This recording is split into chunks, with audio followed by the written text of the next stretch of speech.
Concrete Gems Crochet, and today I want to show you how to make a cute little orange slice. Now this is perfect for the Woodland Advent Calendar.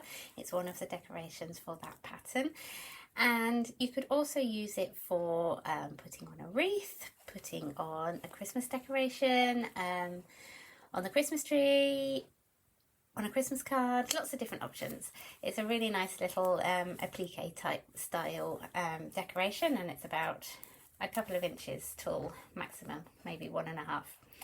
I'm going to be using Scheepjes Catona for this tutorial, and I'm using Snow White, which is 110, and Sweet Orange, which is 411. This is 100% mercerized cotton, and you get 50 grams and 125 meters per ball.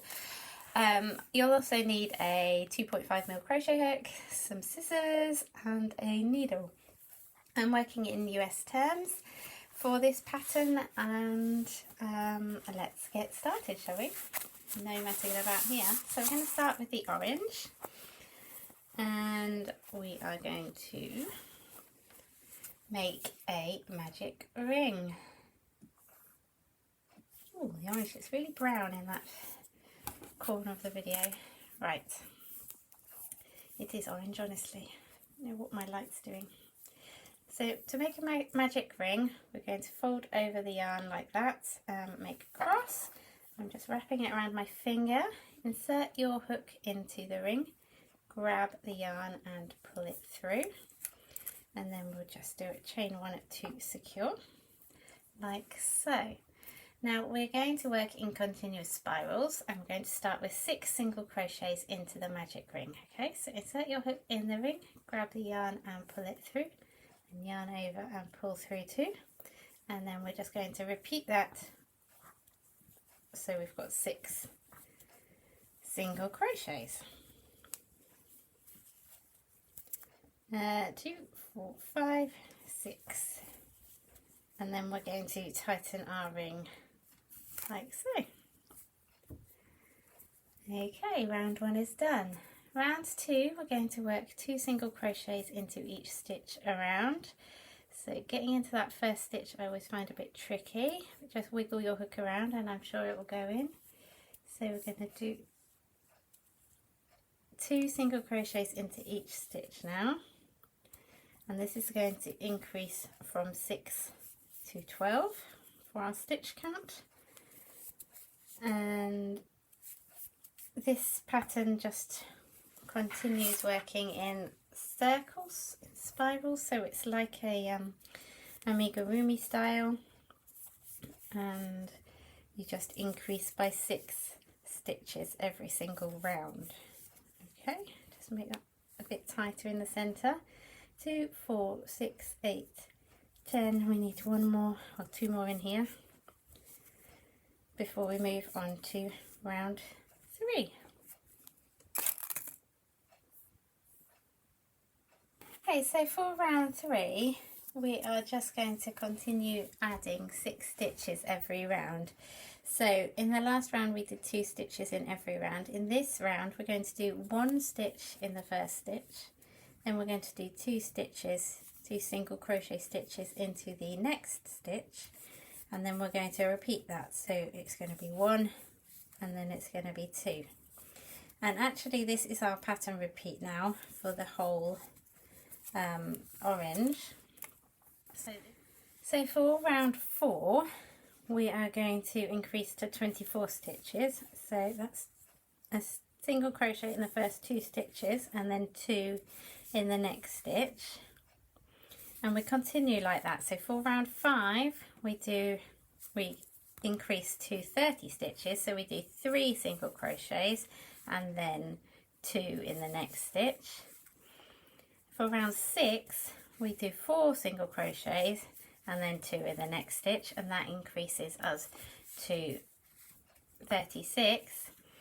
And then for round 7 we do 5 single crochets in each of the next 5 stitches, and then 2 in the next stitch. Okay, and by the end of round 7 you should have 42 stitches all the way around. So go ahead and do that, and I will see you when you are finished. Okay, so there you have it. I've gone around, done my 7 rounds, and I've got up to 42 stitches. Oh my goodness, I can't talk. So we're going to move on to round 8 now, and we are just going to single crochet in the back loops of each stitch around for this round. So just working into those back loops instead of through 2 loops, which you've been doing before.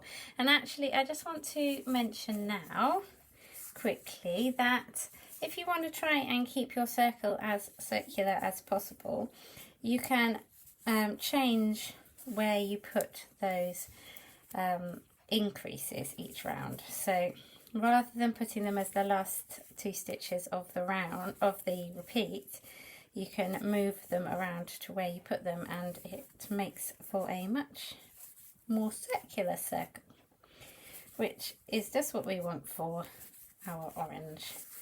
So I'm just working around now in the back loops, and when you've done that, you can fasten off and weave in your ends. So I would slip stitch or use an invisible join to fasten off at the end. If you've not seen an invisible join before, you need to use your needle and go and find my invisible join video on YouTube. Okay, so just do that and fasten off, and then we're going to add the segments with some white. Okay, I thought I'd quickly show you how to do an invisible join, and apologies for the light changing. I forgot to have my light on before. Right, so we're going to do an invisible join. We're going to insert our needle. So I've pulled through the last stitch with the yarn, and then I'm going to thread my needle. I'm going to insert my needle into the loops of the, not the first stitch, the second stitch, okay? So we can either go under both loops, or we can go under just the back loop to replicate what we were working in the back loops before, okay? So under there, and we're basically going to create a new stitch on top of the previous stitch. And actually I think going under both loops might be a better plan, but I've gone under the back loop now. And then we're going to poke our needle down the middle of that stitch. So we're creating like a faux stitch on the top. Do you see? We've created the loops, and you want to tighten it just to the tightness of the other stitches so it looks exactly like a stitch. And there you can see that it's almost invisible there. Okay, and then you can just weave that in on the back. Okay, so then we're going to grab our white, and we are going to continue with round 9. So we're going to add a bit of a feature, which is going to be worked in these back loops. Okay, so find the first back loop that we worked, which I think is that one. Possibly, yeah, I think it's that one, right? And join your yarn into there, like so. And then we're just going to slip stitch around, okay? So insert into the next front loop. So these are the unworked front loops from before. Just be careful of the end of the first one. And we just want to work around all of these, working into these loops. And it's just going to create like the edging on the orange. Okay, can you see that?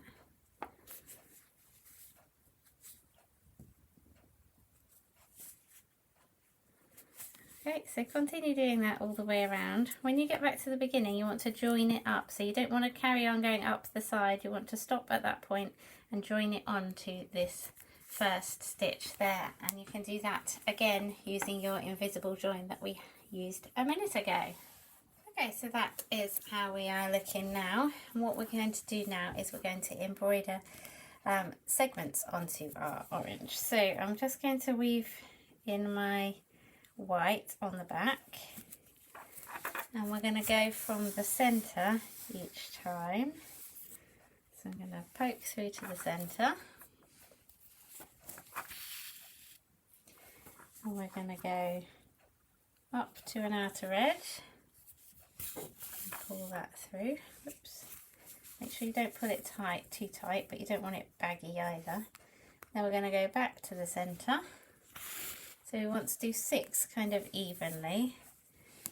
So work it out. You can either work it out by counting stitches or just eyeball it. Doesn't matter if it's not exact, because oranges aren't, are they?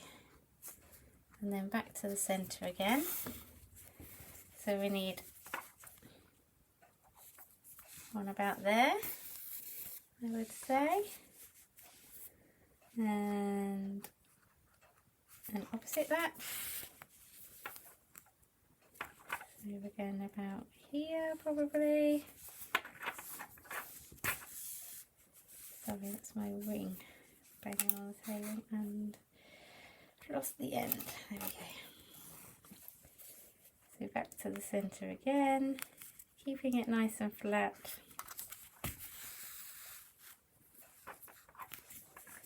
And about part way between the two. You're kind of going in underneath that white rim as well. And try not to split the yarn too much, but doesn't matter massively. And the last one's going around here. And that is your orange segment finished. Obviously you need to weave in those ends, but I think you'll agree it looks kind of cute. It would look great on a wreath, I reckon. Anyway, thank you very much for watching. I hope you're going to make the Woodland Advent Calendar. Go find it in the details below. And please join me again for another tutorial from Concrete Gems Crochet. Bye for now.